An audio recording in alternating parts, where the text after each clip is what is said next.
You're watching How Leap. Let's learn how to clear system storage on your Android phone. First, understand that system storage includes the operating system and essential files which you cannot delete. However, you can clear cache data and other junk. Open Settings, then Storage or Device Care. Tap on Storage. You will see a breakdown. Tap on Cache Data and confirm to clear all app caches.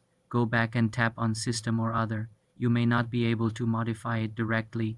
Use the Clean button if your phone has one. For a deeper clean, use the Files by Google app. Install it, open, and tap Clean. It will suggest junk files, large files, and duplicate files to delete. Uninstall unused apps in Settings. Apps. Clear app data for large apps by selecting an app, tapping Storage, then Clear data. Be cautious, as this resets the app. Delete downloaded files in your Downloads folder. Use your phone's built-in optimizer, like Samsung's Device Care, to remove unnecessary system files. As a last resort, back up your data and perform a factory reset via Settings, System, Reset Options.